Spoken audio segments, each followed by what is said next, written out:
यहाँ आप जो इच्छा करेंगे, जैसा मन करेंगे वैसा ही होगा। क्योंकि ये भूमि सिद्ध सील लगी, बहुत बड़ी सील लगी है।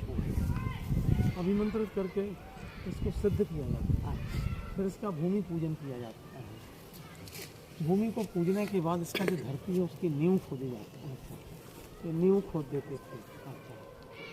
मंदिर के हर कोने के ऊपर एक एक मुट्ठी रत्न लगाए जाते हैं।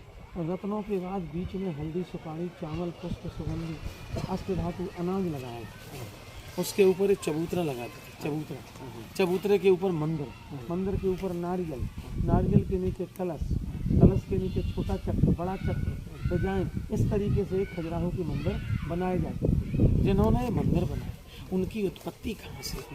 ये हुआ खजुराहो, ये हुआ कालिंजर फोर्ट, ये हुआ महोबा, ये हुआ राजगढ़ पैलेस, और आपका ओरछा 185 किलोमीटर दूर ये इनके गढ़ हैं। कालिंजर फोर्ट के पास एक बहुत बड़ी नदी है जिसका नाम है कर्णवती नदी।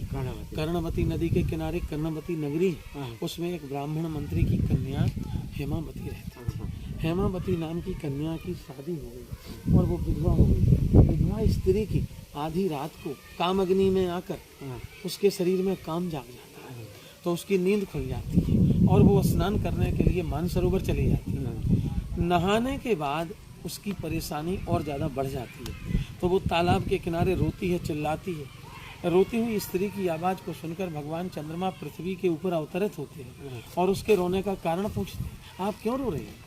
और उसकी सुंदरता को देखकर मोहित हो जाती है। उसके साथ रात्रि विश्राम होता है। सवेरे जाने लगते हैं तो वो कहती है कि आप तो चले जाओगे, मैं तुम्हें एक अंजलि में जल लूंगी, मार दूंगी, भस्म हो जाओगे। कौन हो तुम? तुमने मेरे साथ संसर्ग किया, मेरा वर्जिनिटी डिस्ट्रॉय किया। वर्जिनिटी समझते हो? कौमार्य। तो बोले तुमने मेरा कौमार्य भंग किया। तो वो उसको श्राप देते हैं। श्राप के डर से भगवान चंद्रमा वरदान देते हैं कि आपको एक पुत्र रत्न की प्राप्ति। विधवा स्त्री की जो पहली संतान होती है उसका नाम चंद्रवर्मन होता है। चंद्रमा की उत्पत्ति चंद्रवंशी चंदेल राजा चंद्रवर्मन के है। चंद्रवर्मन, हर्षवर्धन, यशोवर्मन, कीर्तिवर्मन, ये जो राजा हैं ये भिन्न भिन्न पीरियड में इन्होंने जन्म लिया। इन राजाओं ने जन्म लिया। राजा जो हैं ये पीढ़ी दर पीढ़ी मंदिरों को बनाते रहे। हर्षवर्धन हुए, यशोवर्मन हुए, ये जो आपके कीर्तिवर्मन हुए, ये जो राजा हुए, ये पीढ़ी दर पीढ़ी इन मंदिरों को बनाने में लगे। उन्होंने मंदिरों के अंदर भगवान बैठाए और दीवारों के ऊपर एक काम क्रिया की मूर्तियां लगाई। अंदर राम और बाहर काम। जब काम से फ्री हो जाना तो राम के पास आना। उन्होंने बृहस्पति के लिए विष्णु का मंदिर बनाया, शुक्रवार के लिए दुर्गा का मंदिर बनाया, शंकर जी को सोमवार के लिए बनाया, बुद्ध देवी के लिए गणेश का मंदिर बनाया। ये उन्होंने हर प्रकार के मंदिर ये बनाए, उनके अंदर भगवान बैठाए और दीवारों के ऊपर ये भाव लगाए, मूर्तियाँ लगाए।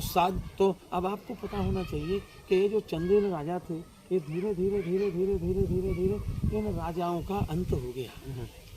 भाई ये राजा मंदिर बनाते रहे, पीढ़ी दर पीढ़ी दर ये मंदिर बनाते रहे। यहाँ पर आपको पता होना चाहिए कि राजाओं का जब अंत हो गया तो यहाँ पर ये मंदिर अकेले रह गए। जब अकेले रह गए तो उसके ऊपर पशु पक्षी टॉयलेट करने लगे, गंदगी करने लगे और उसके ऊपर इतना बड़ा झाड़ झंकार छा गया। बड़े बड़े बिस्तर रहने लगे, बड़े बड़े बर्रों के छाते लग गए, बड़े बड़े शहद के छत्ते लग गए। बड़ी मक्खी और छोटी मक्खियों ने डेरा डाल दिया। एक से एक जीवधारी रहने लगे मंदिरों में।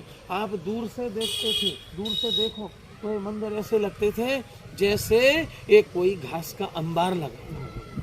1954 में भारतीय पुरातत्व ने इनको अपने कब्जे में लिया और अपने कब्जे के बाद इनको ये साफ सफाई होती रहती है। यहाँ पर भारतीय पुरातत्व इसको देखता है। अब हम जिस जगह पे आए हैं देखने के लिए, ये हरिहर की मूर्ति कहलाती है। ऐसी मूर्ति आपको कहीं देखने को नहीं मिलेगी। यहाँ पर आपको चेहरा में अलग भगवान के समझ में आते हैं, यहाँ अलग भगवान आएंगे और यहाँ अलग आएंगे और एक पैर अलग आएंगे। आप जब दर्शन करेंगे तो आप धन्य धन्य हो जाएंगे, आप बाग हो जाएंगे। ना हो तो मेरी गारंटी, आर के ट्रेवल्स राम गाइड आपका हार्दिक स्वागत करता है। जय पशुपति नारायण।